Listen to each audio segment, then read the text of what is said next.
할렐루야. 오늘 올바른 교회 성장 제 세 번째 시간인데요. 생각의 영 속에서 새롭게 되라라는 제목으로 에베소서 4장 20절에서 32절까지 말씀을 선포하겠습니다. 자, 여러분, 이제 우리는 예수님을 통해서 새롭게 된 사람들입니다. 여러분, 이것을 믿으십니까? 예수님을 통해서 이 세상에 여러분, 사람이 이제 그런 말들이 있죠. 사람 고쳐서 쓰는 거 아니다. 그런데 희한하게 예수님을 믿으면 고쳐져요. 대표적인 증거가 접니다, 여러분. 사람은 고쳐서 쓰는 게 아닌데 하나님께서 그분의 영이 내 안에 들어오고 이 영께서 나를 다스리는 순간 사람은요, 고쳐져요. 근데 근본적인 이런 게 막 고쳐지는 게 아니라 이 사람이 뭐에 순종함으로 고쳐집니까? 하나님의 말씀에 순종해요. 오늘 오전에 우리가 아론에 대해서 배웠는데 이 사람 보니까 단점이 굉장히 많은 사람이었어요. 우유부단한 사람이고 줏대도 없고 그냥 사람들에게 끌려다니면서 살아요. 맞춰주면서 살기 바빠요. 그런데 하나님께서 그의 딱 한 가지를 보시는 거예요. 뭘 보시는 거예요? 순종이에요. 이 사람의 이 순종을 통해서 이 사람은 40년 동안 모세의 어떤 자기는 리더가 되는 게 아니에요. 뭐가 되지도 않고 그냥 모세의 이 스피커로서 모세가 말하는 대로 말을 하는 사람으로서 40년을 섬깁니다. 근데 하나님은 그의 뭘 보시는 거예요? 섬김이에요. 그의 순종이었어요. 여러분, 이 올바른 생각의 영 속에서 새롭게 되는 건 사실 다른 것이 아니라 하나님의 말씀에 내가 올바르게 순종하는 겁니다. 그러면 내 안에 계신 이 성령님을 슬프게 할 일이 없는 거예요. 여러분, 다른 게 아니라 내 안에 계신 이 성령님을 슬프게 하는 것은 다른 것이 아니라 하나님의 말씀에 순종하지 않을 때입니다. 그래서 오늘 말씀도 사실은 굉장히 간단한 거예요. 하나님의 말씀에 순종하면 된다는 거예요. 그런데 여러분, 제일 힘든 게 뭔가요? 제일 힘든 게 순종이에요. 그렇죠? 제일 힘든 게 순종이에요. 우리가 이제 청소년들, 우리 아이들 보면 사춘기가 되면 첫 번째 반응이 뭡니까? 불순종이에요. 순종하지 않기 시작해요. 왜 그렇습니까? 내 안에 자기의 생각이 꽉 차거든요. 내 판단이 이제 서기 시작해요. 전에는 엄마 아빠의 판단을 따라가고 누군가의 판단을 따라갔다라면 이제는 사춘기가 되면서부터 내 판단이 꽉 차게 됩니다. 우리는 여러분, 이 뭔가 사춘기를 지나면서부터 내 주관이 생기고 내 판단이 생기고 내 고집이 생기기 시작해요. 그것이 이제 40대 되고 50대 되고 60대 되면 완전히 굳어져서 아무도 이걸 못 깹니다. 그런데 이거를 새롭게 해주시는 분이 있어요. 그분이 바로 우리 안에 계신 성령님이에요. 그래서 저와 여러분이 우리 자신을 고치려는 것보다는 사실은 자신을 고칠 수가 없어요. 성령님의 말씀에 따라 이 성령의 이 진리의 말씀을 따라서 그 하나님의 말씀에 순종하면 새롭게 되는 겁니다. 우리 함께 따라해 보겠습니다. 순종하면 새롭게 된다. 여러분, 순종하면 새롭게 됩니다. 그래서 사람들과의 관계 속에서도 보면 그런 거 많이 느끼지 않으세요? 하나님의 말씀에 순종하는 사람과 순종하지 않는 사람, 행동이 달라지는 거죠. 개념이 달라지는 거예요, 인생에. 그리고 자신의 어떤 관념이 달라지는 거예요. 세계관이 달라지는 거예요. 그래서 우리는 예수님을 믿는 이 즉시로 그 다음부터 해야 되는 게 뭐냐면 바로 성장이에요. 여러분, 이 목사가 되면 이제 보통 직업병이라는 게 있죠, 여러분. 직업병. 목사가 되면 그럼 무슨 병에 걸릴까요? 목사병에 걸립니다. 자꾸 가르치고 설교하려고 그래요. 희한하게 어디를 가든지 자꾸 가르치고 설교하려고 그러고 막 내가 아는 거를 같이 이렇게 전해주고 싶고 막 이런 욕구가 막 생기기 시작해요. 근데 요번에 이제 우리가 지난 한 주간도 이태원 사건을 보면서 다들 애도하고 막 이런 마음들이었잖아요. 얼마나 안타깝습니까? 저도 마음이 안타까웠어요. 굉장히. 또 특별히 이태원은 제가 예전에 일하던 곳이라서 거기를 너무나 잘 알고 그 할로윈 때는 뭘 하는지 잘 알거든요. 그러니까 이제 그거를 이제 보면서 너무 마음이 안타까운데 이 목사병이 치고 올라오는 거예요. 그래서 이게 할로윈이 이게 잘못된 건데 저기 가서 이렇게 술 먹으면 안 되는데 막 이제 이런 판단과 정죄의 마음이 조금씩 드는 거예요. 여러분들은 안 그러셨죠? 네. 여러분들은 전혀 안타깝기만 하셨죠. 근데 저는 이게 병에 걸려서 그런 게 이제 나오더라는 거죠. 그런데 이제 일본에 있는 이 노부카츠라는 목사님이 있어요. 저희 같은 이제 ABA 속해 있는 이 노부카츠 목사님이랑 이제 메신저로 이야기를 하는데 너무나 마음이 아프다는 거예요. 그런데 이 목사님이 저에게 뭐라고 하냐면 그 이태원 사건을 보면서 자기는 정말 하나님 앞에 회개해야 된다라는 걸 생각했대요. 그리고 저보고도 회개를 해야 된다고 말씀하는 거예요. 그러면서 무슨 말씀을 주시냐면 누가복음 13장 4절 말씀에 보니까 우리 한번 같이 한번 읽어보겠습니다. 시작.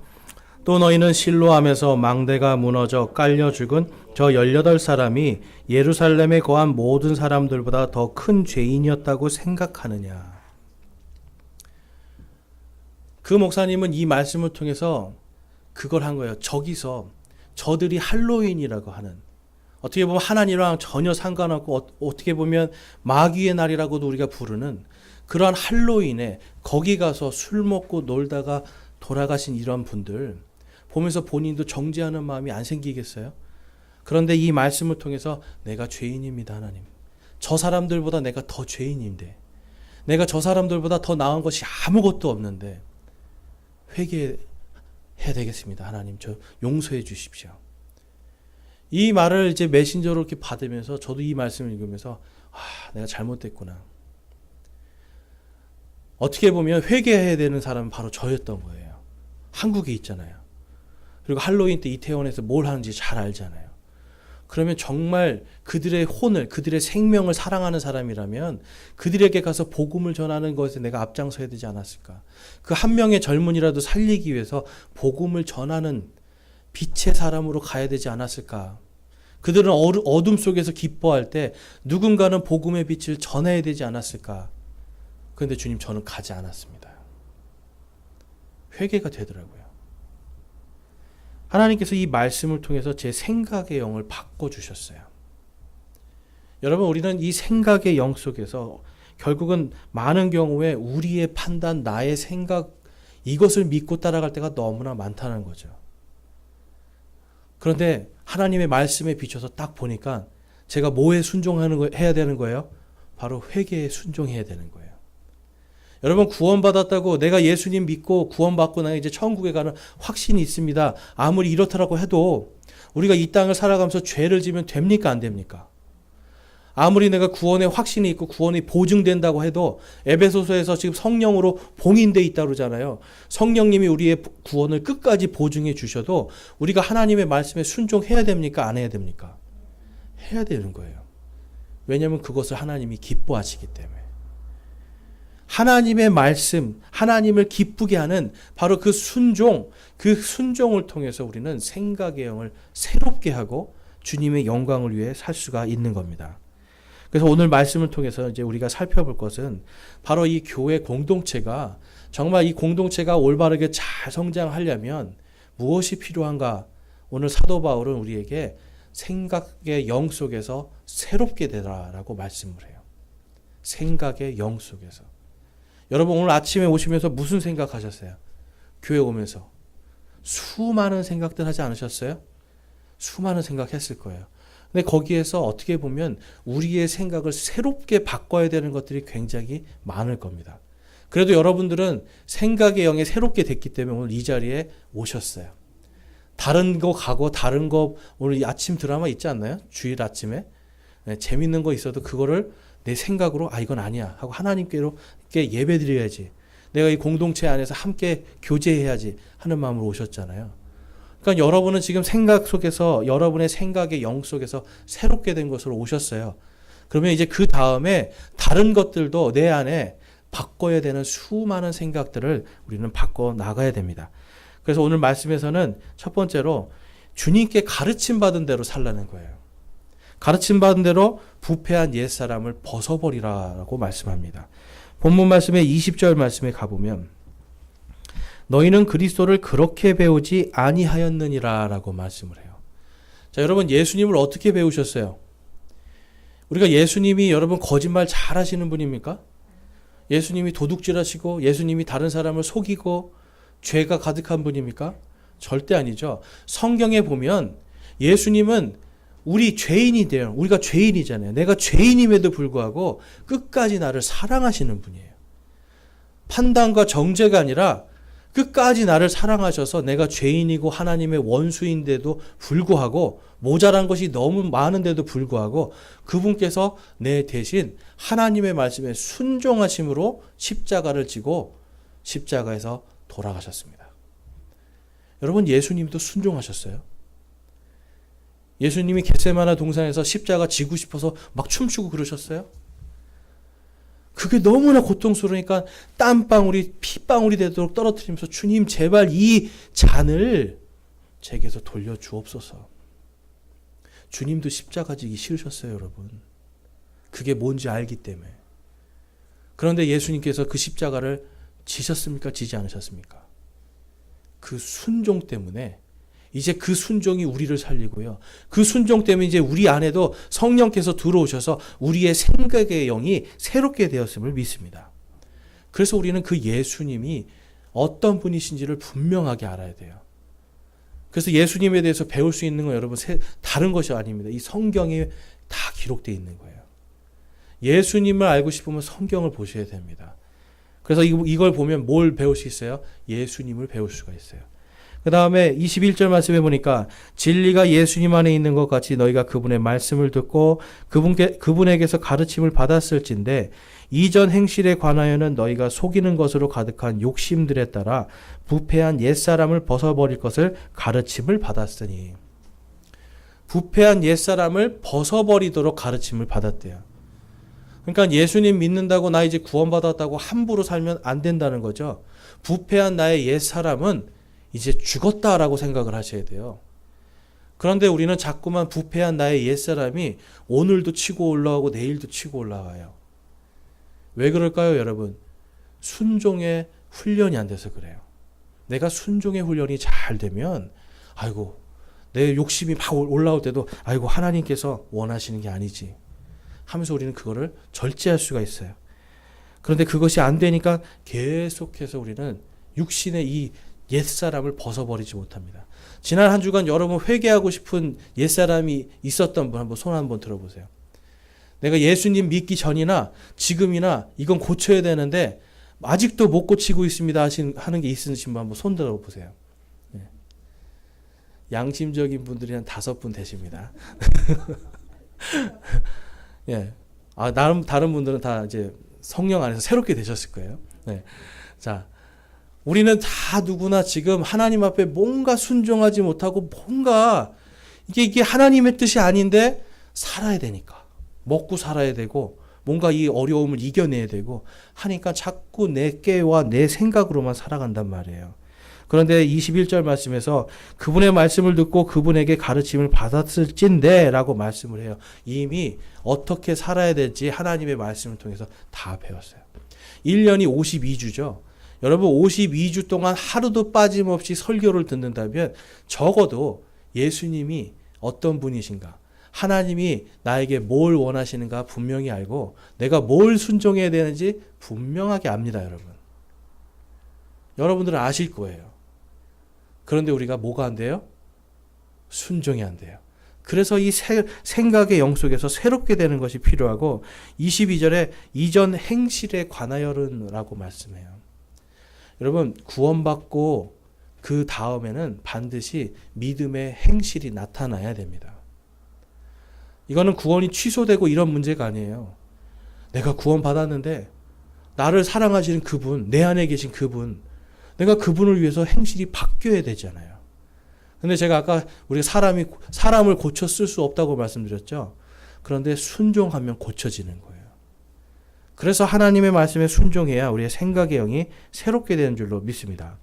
자, 에베소서 4장 17절에서 19절까지 보면 그러므로 내가 이것을 말하며 주 안에서 증언하노니 이제부터 너희는 다른 이방인들이 헛된 생각 속에서 걷는 것 같이 걷지 말라.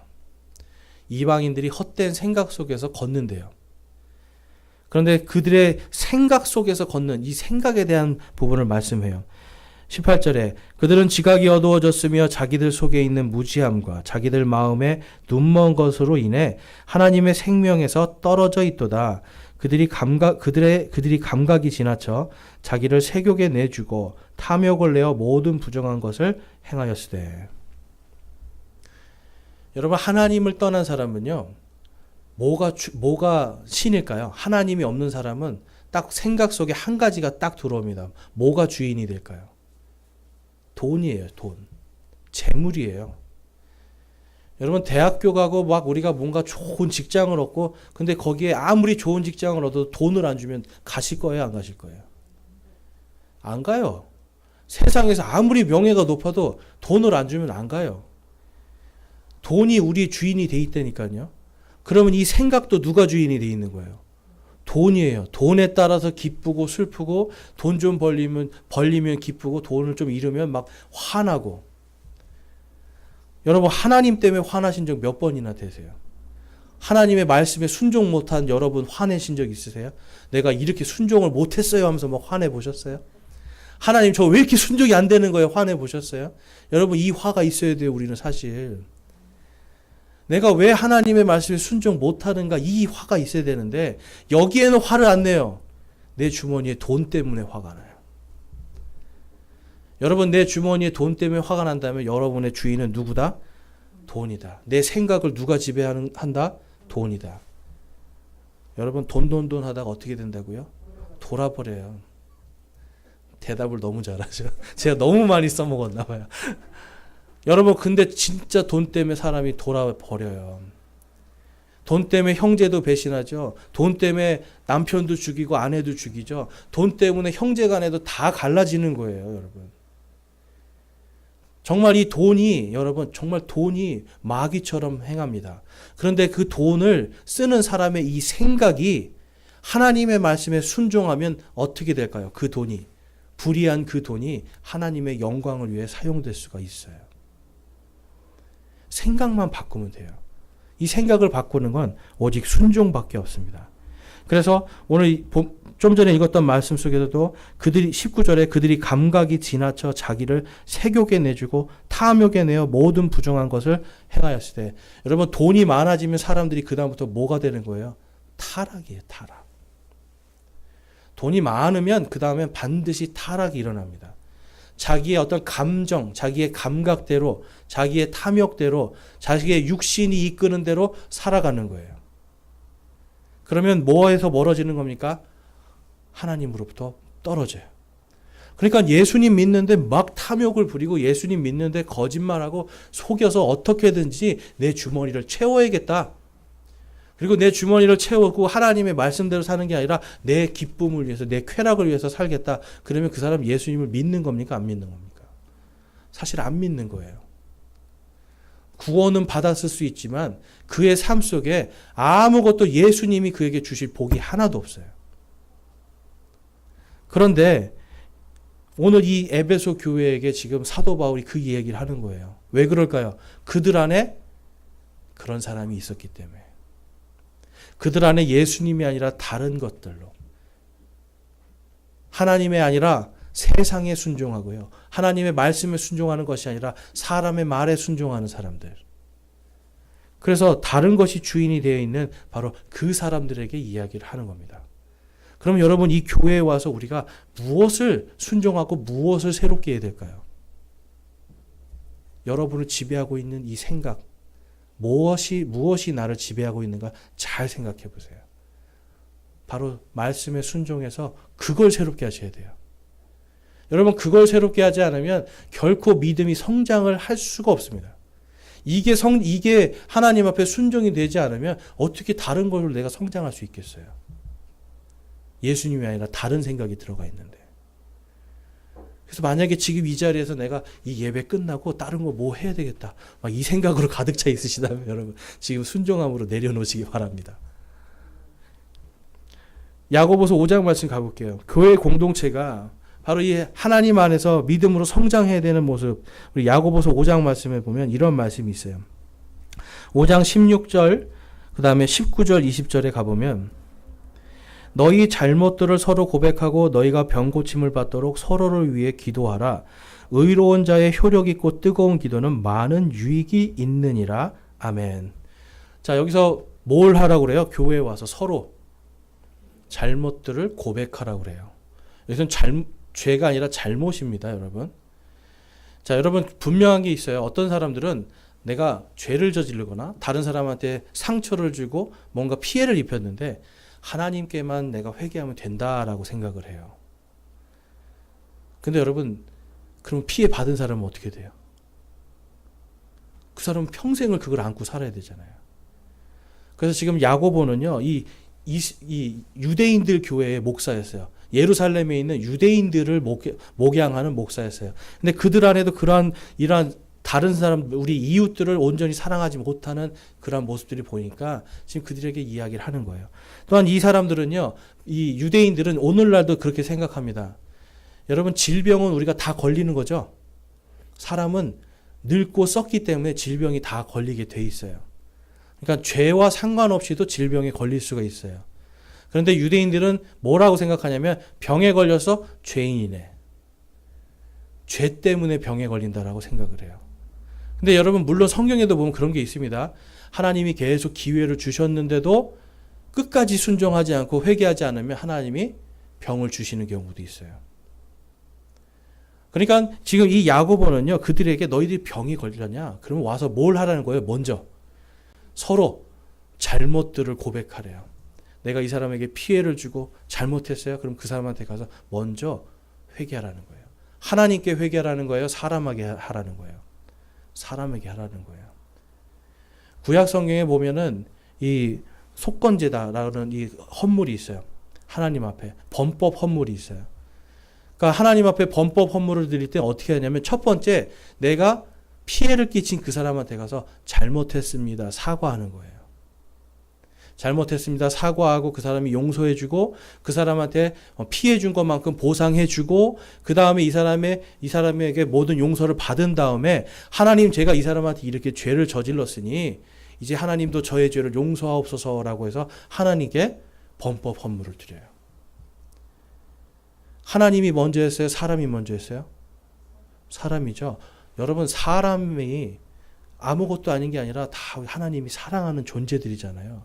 그런데 그 사람에게 가서 내 잘못을 고백하고 내가 당신에게 이러한 보상을 해주겠습니다 이야기하고 내가 잘못했습니다 용서해 주십시오, 이러한 것을 통해서 하나님이 그것을 통해서 나도 용서하리라 라고 하시는 거예요.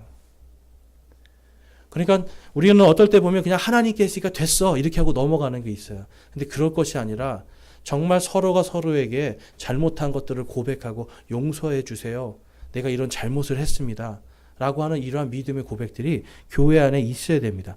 그러면서 거기서 뭐라고 그래요? 그렇게 됐을 때, 서로 용서해 줬을 때 이제는 뭐가 돼요? 의로운 자들이 되는 거예요. 성경에서 의로운 자라는 건 여러분 죄 없음이라는 뜻이에요. 우리의 혼이 예수님을 믿음으로 의롭게 됩니다. 그렇죠? 그런데 서로 간에 사람과 사람 간에도 서로가 죄가 있으면 의롭게 될 수가 없죠. 근데 죄가 해결이 되면, 잘못의 문제가 해결이 되면 서로 의로운 자들끼리 기도를 하는 거예요. 그래서 병든 자를 위해서 기도하는 겁니다. 뜨겁게 기도할 때 효력이 있다라고 말씀을 해요. 여러분, 그래서 교회에 올 때 우리가 자꾸 하나님만 생각해요. 좋은 거예요. 예수님만 생각해요. 좋은 거예요. 그런데 사람도 생각해야 돼요. 내가 범죄한 것이 있는가? 내가 하나님뿐만 아니라, 하나님은 아시는 범죄들이 있죠. 하나님뿐만 아니라 사람에게 내가 뭔가 피해를 입혔다라면 그것도 내가 고백할 수 있어야 돼요. 그것을 통해서 그 사람과 또 화해할 수 있어야 돼요. 지금 야고보는 그것을 이야기하고 있는 겁니다. 그래서 19절에 보니까 그렇게 했을 때 형제들아, 너희 중에 어떤 사람이 진리를 떠나 잘못하는데 누가 그를 돌아서게 하면 그 죄인을 그의 길에 잘못해서 돌아서게 하는 자가 한 혼을 사망에서 구원하며 허다한 죄를 덮을 것임을 그가 알게 할지니라. 아멘. 한 형제를 얻는 겁니다, 여러분. 만약에 여러분 죄 때문에 정말 끝까지 거짓말하고 계속 교회 안에서 계속 거짓말하고 도둑질하고 해서 하나님이 병을 주셨어요. 그가 그것을 회개 안 하고 계속해서 또한 다른 사람에게 보상도 안 해주고 계속하면 하나님이 어떻게 하시겠어요? 그 사람을 데려가시는 거예요, 여러분. 왜 병들게 하시겠어요? 죄 때문에. 신호를 주는 거죠. 네가 구원받을 기회를 내가 줄게. 유대인들은 여러분 지금도 그렇게 생각을 합니다. 죄 때문에 병이 온다. 근데 이게 우리에게 다 적용하면 안 돼요, 여러분. 이방인들은 그렇게 되지 않아요. 성경에 보니까 하나님이 유대인들에게만 특별하게 그 이야기를 하셨어요. 너희들이 정말 믿고 구원받으면 너희 안에 내가 성령을 주고 그 성령께서 너희가 죄를 짓지 않게 하겠다. 그러니까 자기가 죄를 짓는 게 아니라 성령께서 이 생각을 새롭게 해주심으로 죄를 짓지 않도록 하겠다고 약속을 하셨어요. 그러니까 우리 이방인들, 한국 사람들에게는 상관없는 이야기죠. 대신 우리에게는 뭘 주셨어요, 여러분? 성령 안에서 믿음의 자유로 그것을 순종할 수 있도록, 그것을 온전히 순종할 수 있는 믿음을 허락해 주셨습니다. 여러분, 그래서 이 사도 바울은요, 25절, 오늘 본문 말씀 25절에 다음과 같이 말씀을 하고 있어요.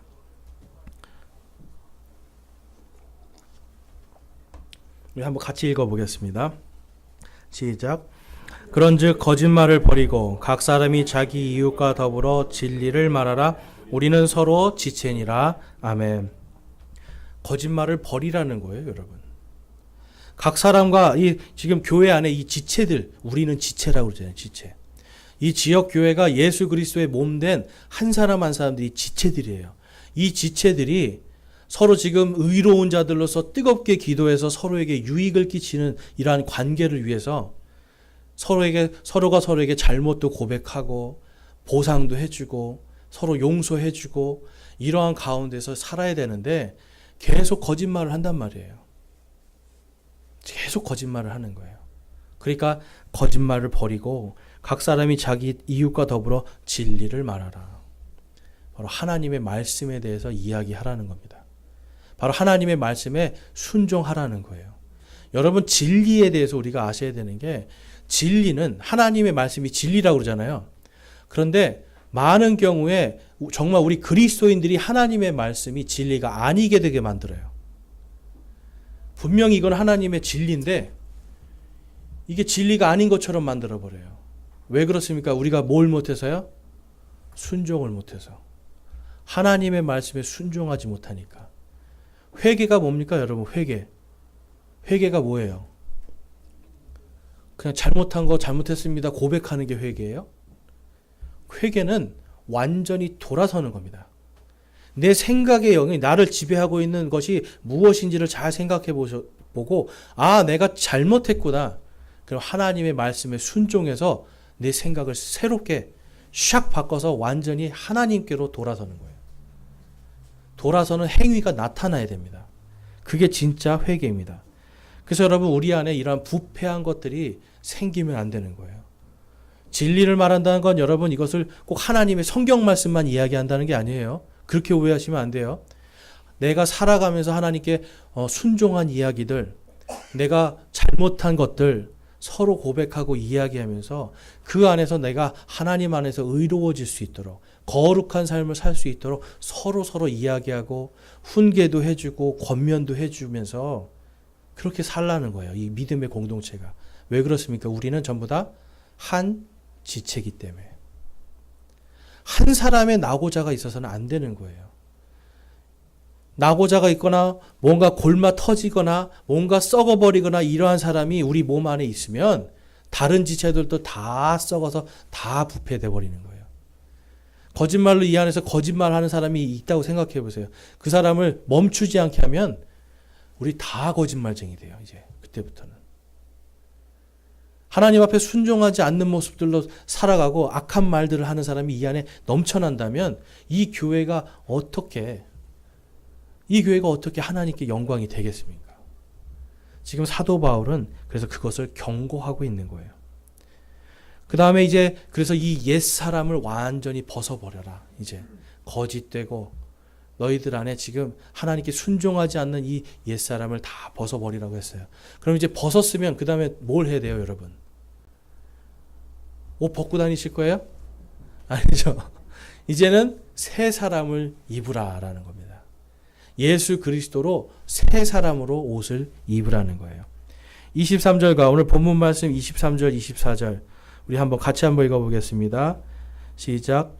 너희의 생각의 영을 새롭게 하라. 또 너희가 하나님을 따라 의와 참된 거룩함으로 창조하신 새 사람을 입을 것을 가르침을 받았으니. 아멘. 저희는 여러분 새 사람들입니다. 우리가 침례를 받을 때 나의 옛사람은 물속에서 죽잖아요. 그렇죠? 그건 또 한마디로 나의 옛사람은 예수님께서 이미 십자가에 못 박히실 때 다 못 박혀 죽었다라는 거예요. 죄는 이제 나를 다스릴 수 없다라는 거예요. 나는 이제 죄의 사람이 아니라 하나님의 사람이 됐다라는 거예요. 새롭게 거듭난 사람들이에요.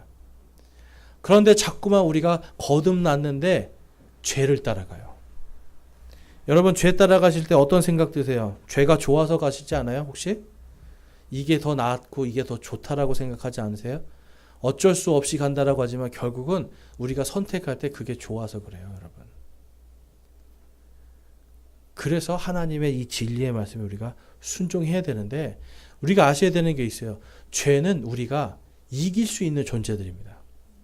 우리가 다스릴 수가 있어요. 우리 한번 따라해 보겠습니다. 죄는 내가 다스릴 수 있다. 순종하면 다스려집니다.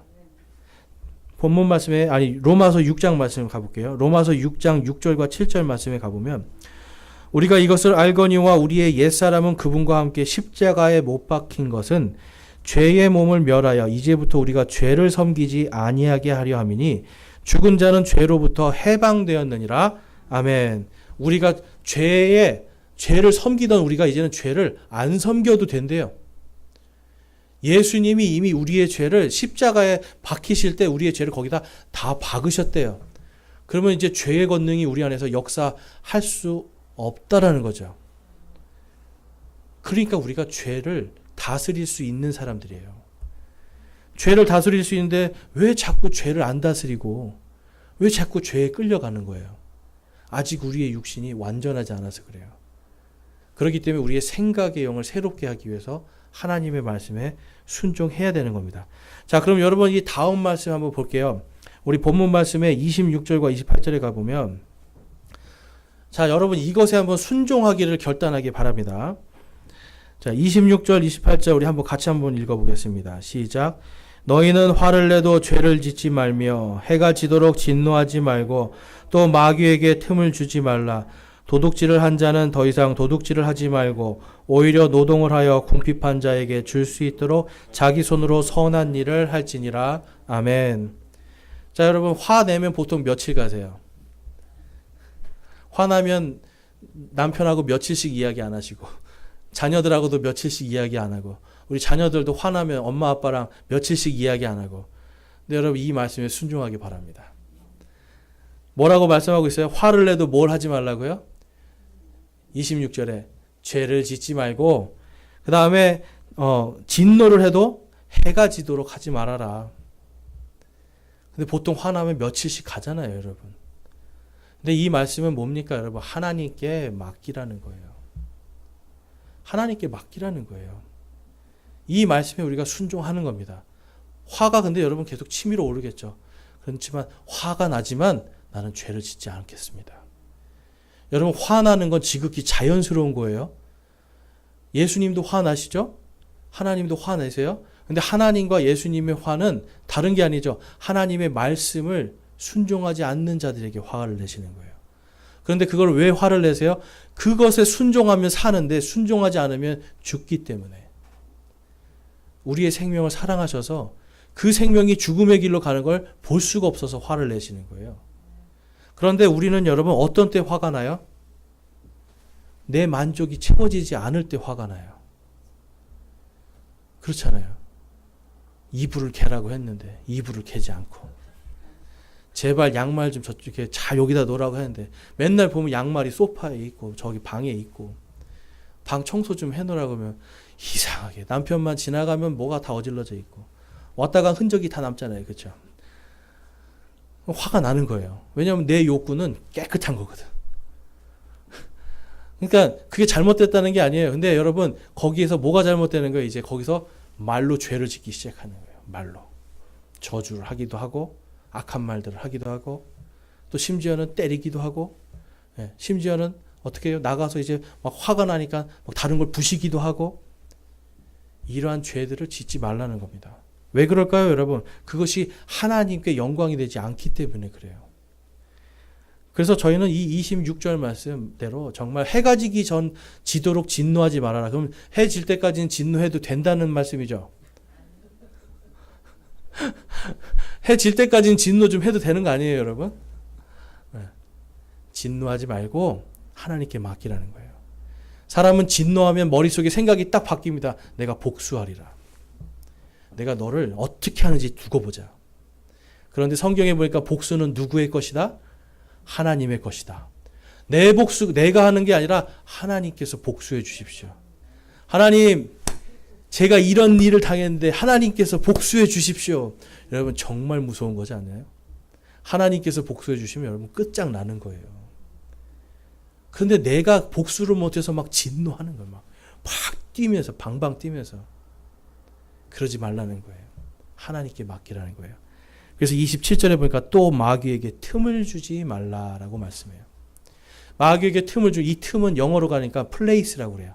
작은 틈이 아니라 공간이에요. 내가 막 화를 내고 진노하면서 하나님께 순종하지 않으면 내 안에 뭐가 생겨요? 마귀 놀이터가 생겨요, 여러분. 마귀가 놀 수 있는 공간이 생긴다니까요. 여러분 안에 마귀가 막 뛰어놀았으면 좋겠어요, 여러분? 마귀가 막 뛰어놀아도 나 참 괜찮아 이렇게 사실 거예요? 아니잖아요. 성도들은 우리 안에 마귀에게 어떤 공간을 내주면 안 돼요.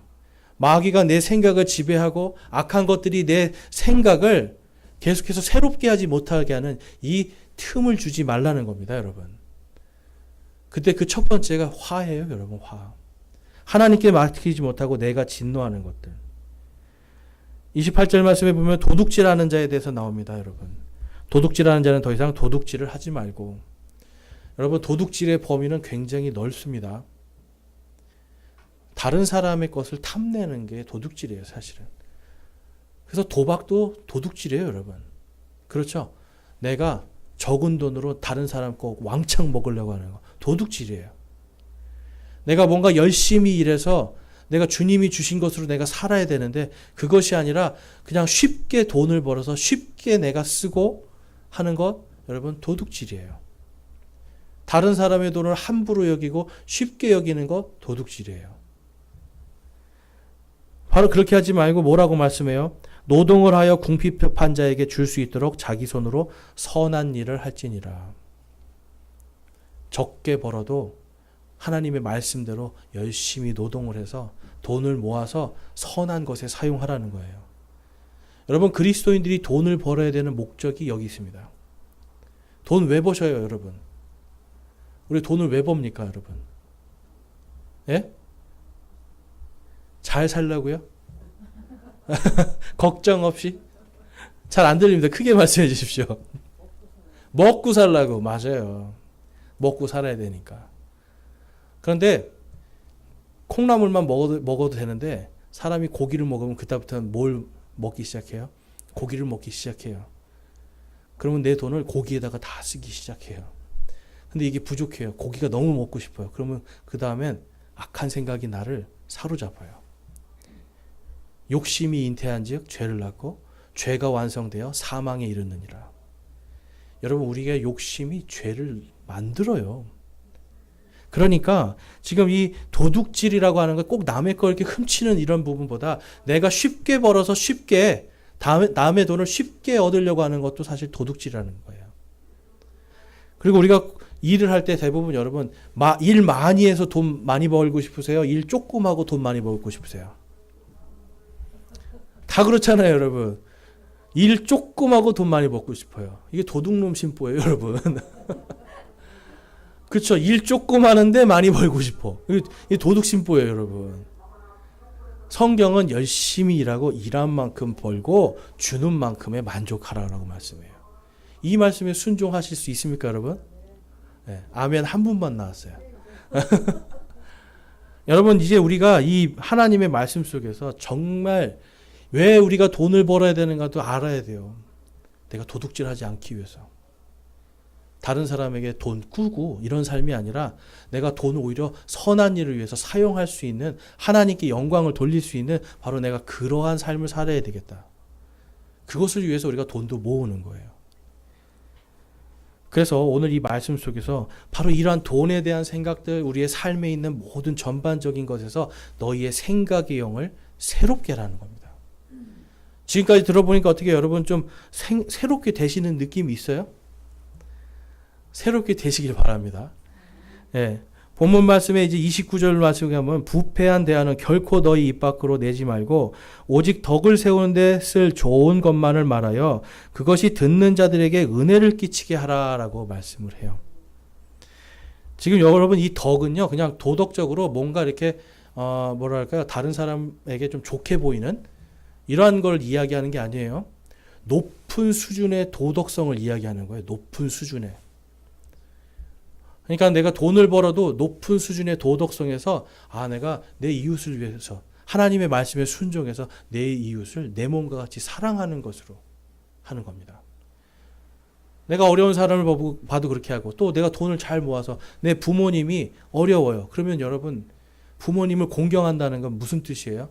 우리 그 세지체 공부반 하신 분들 부모님을 공경한다는 게 제가 여쭤봤어요. 부모님을 공경한다는 게 뭡니까? 그랬더니 다 마음으로 잘하는 거래요. 그럼 여러분 자녀들이 마음으로만 잘하시면 되죠. 뭐가 필요하세요? 물질. 성경에서 말하는 부모님 공경은 물질이 반드시 들어가야 됩니다. 물질로 부모님의 이러한 필요를 채워주는 게 자녀들이 해야 될 일이에요. 그러니까 여러분 돈 잘 모아야죠. 모아서 부모님을 위해서 사용할 수 있어야 돼요. 어려운 사람들을 위해서 선한 일을 사용하는 거예요. 하나님께 영광이 되는 일에 사용하는 거예요. 그래서 여러분 우리의 생각의 영이 새롭게 돼야 되는데 이 부패한 대화는 바로 그러한 것들입니다. 교회에 와서 정말 도덕적으로 말도 안 되는 이런 음담패설 이런 것도 당연히 하면 안 되지만 여기 와서 내 안에 있는 탐욕이 가득한 욕심으로 와서 하는 이러한 말들 이러한 것들을 교회에서 하지 말아야 된다는 거예요. 내 욕심을 채우기 위해서 교회에 오세요, 여러분? 아니잖아요. 여기 그런 분들이 아무도 없죠. 내 욕심 채우기 오는 게 아니라 하나님 때문에 오는 거잖아요. 예수님 때문에 오시잖아요. 그러면 그분에게 받은 은혜에 맞도록 은혜롭게 이야기를 하는 거예요. 근데 여기 와서 자꾸만 세상 이야기하면서 세상의 것들을 쫓아가는 이러한 것들 안 된다는 거죠. 그래서 30절에 그러한 사람들, 만약에 부패한 대화들을 하는 사람들, 하나님의 거룩한 영을 슬프게 하지 말라. 그분으로 말미암아 너희가 구속의 날까지 봉인되었느니라고 말씀합니다. 그 다음에 너희는 모든 악독과 진노와 분노와 소리지르는 것과 비방하는 것을 모든 악의와 함께 버리고. 지난주에 여러분 분노하고 소리 지르신 적이 있으신 분? 버리시기 바랍니다. 예. 여기서 지금 진노, 악독한 것, 악한 의도들 이런 것들 여러분 싹 여러분의 생각에 의해서 버리세요. 제가 아까 말씀드렸죠. 진노하면 사람이 뭘 생각한다고요? 복수를 생각해요. 내가 저 사람한테 해코지할 거 생각하는 거예요. 그래서 우리가 화를 내더라도 진노하더라도 절대 하나님의 말씀에 순종함으로 죄를 짓지 말아야 되는 겁니다. 교회가 올바르게 성장하려면 저와 여러분이 이것이 잘 돼야 돼요. 우리의 생각의 영이 이것이 새롭게 돼야 돼요. 생각의 영이 새롭게 된다는 건 어떤 신앙적인 이러한 모습이 아니에요, 여러분. 우리의 삶에서 하나님의 거룩하심과 그분이 우리를 의롭고 참된 거룩함으로 부르신 새 사람으로 옷을 입고 그 새 사람으로 살아가야 되는 겁니다, 여러분. 그렇게 사실 준비되셨습니까, 여러분? 오늘 이 시간 하나님이 우리에게 그것을 말씀하시는 거예요.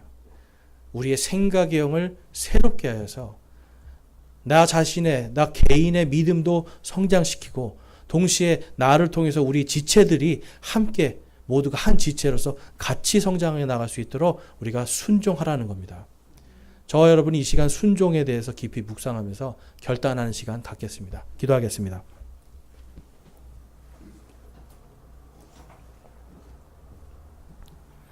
이 시간 여러분 기도하실 때 여러분 머릿속에 지금 어떤 것을 나는 새롭게 해야 될 것인가 한번 생각해 보세요.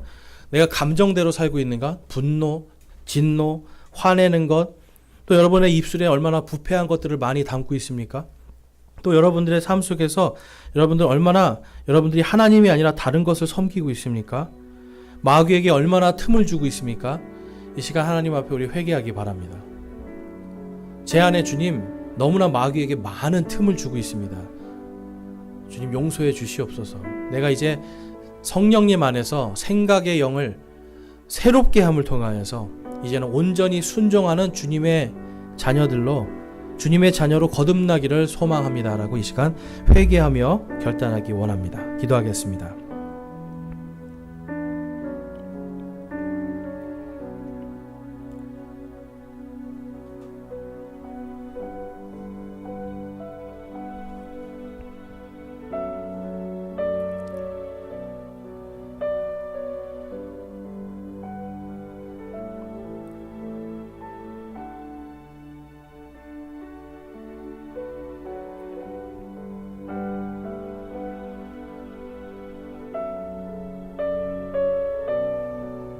오늘 말씀을 통해서 나는 이제 하나님의 말씀에 순종하여서 화나는 것, 악한 의도들, 악독한 것들, 분노와 진노하는 나의 이러한 모든 것들 이제 내가 버리고 하나님께 온전히 맡기는 그러한 순종의 사람이 되기를 소망하고 결단합니다 하시는 분들, 우리 손을 들어 하나님께 마음을 드리겠습니다.